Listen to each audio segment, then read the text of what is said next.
Le fait de faire une exposition de peinture abstraite dans un lieu qui est le lieu de l'origine du gothique, qui est Saint-Denis, ça a du sens. Ça a du sens parce qu'on revient à l'origine des fondements philosophiques de la peinture abstraite.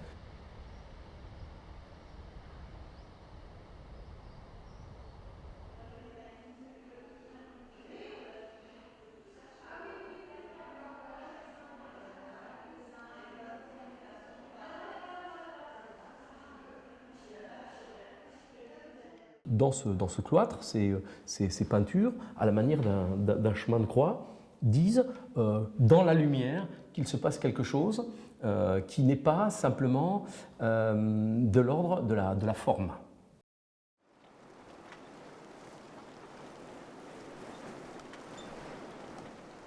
Un cloître, c'est un peu comme un atelier. Un atelier, c'est aussi un lieu fermé, mais pas plus fermé qu'une chambre d'enfant. Ça peut être un tombeau, bien sûr.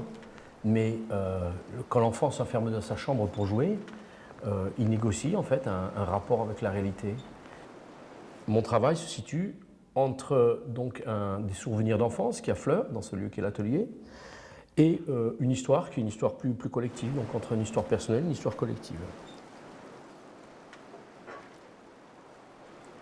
Alors il se trouve que ça me touche beaucoup parce que moi d'un côté j'ai été un ancien religieux et que d'un autre côté mon grand-père était soldat colonial en Guinée en 26, c'est-à-dire des gens qui ont participé au travail forcé finalement.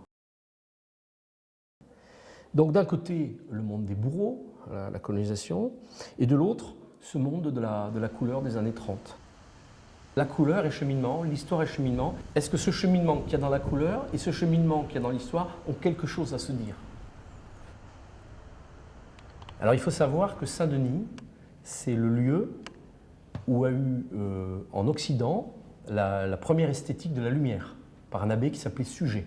L'abbé de Saint-Denis, Suger, lisait des textes du Pseudo-Denis, qui lui-même était néoplatonicien et qui lui pensait justement que dans la lumière des vitraux, il y avait non seulement la matière du pigment, la matière de la pierre, la matière du verre, mais que cette matière ouvrait à la lumière, c'est-à-dire ouvrait à un indéfini. Parce qu'eux, ils vont appeler ça Dieu dans la théologie chrétienne, mais chez les Grecs, ça s'appelait apeiron, c'est-à-dire c'est quand vous êtes en mer, il y a toujours quelque chose de plus lointain, quoi. Et ils pensaient que c'est ça qui fabriquait une création continuée, j'emploie un terme un peu spinoziste, mais une création qui était en permanence en gestation. Ça, c'est fondamental pour l'Occident parce que ce qu'ont pensé les néoplatoniciens, comme Proclus par exemple, c'est que la philosophie, ce n'était pas simplement le fait de penser, mais qu'il fallait aussi faire ce qu'ils appelaient une théurgie. C'est-à-dire qu'il y a un travail d'atelier, qui est un travail pour eux qui pensaient être magique, de la couleur, qui fait accéder le peintre à autre chose, à l'indéfini de lui-même en fait.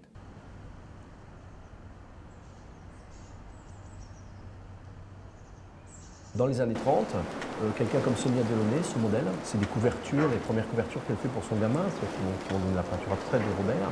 C'est des couvertures africaines, son modèle, c'est l'Afrique en fait, c'est la colonisation qui est derrière. Ce qu'il y a derrière la peinture européenne, chez Klee, c'est la Tunisie, c'est tous les kilim tunisiens. Ce qu'il y a chez Gauguin, c'est l'Océanie, c'est-à-dire c'est la colonisation du Pacifique.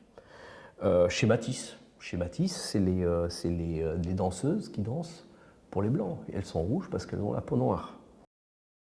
Ces formes-là donc, sont des formes qui induisent un cheminement dans l'espace du cloître et cheminement dans l'espace du tableau. Alors c'est un cheminement qui se fait par méandre, par retournement.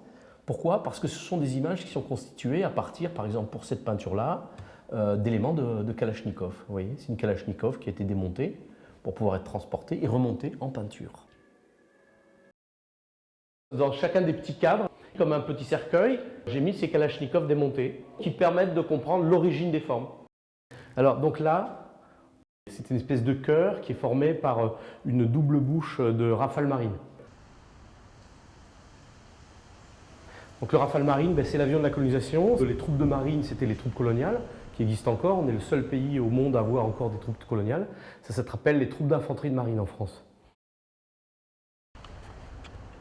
Il y a là, dans cette peinture-là, par exemple, des organes, un gilet de sauvetage, des eaux, des baskets. En fait, tout ce que je trouve sur les plages en Méditerranée. On voit que dans cette toile, il y a des éléments qui sont les huîtres qu'on trouve à Lampedusa, là où arrivent donc les migrants. Et à ce moment-là, j'ai commencé à mettre des gens qui se noyaient dans mes toiles. Et donc tout ça, je vais utiliser ces formes-là pour faire une abstraction de mon sentiment du paysage méditerranéen, qui est finalement une abstraction de l'histoire qui traverse ce paysage.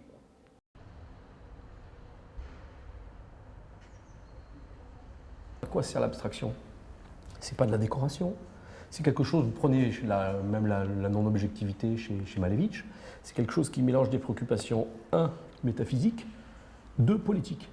L'abstraction, pour moi, doit faire retour vers cette double dimension, qui est en même temps une dimension de travail intérieur, de travail sur soi, et de dimension de travail sur soi qui ouvre sur quelque chose de beaucoup plus large, sur un propos qui est politique.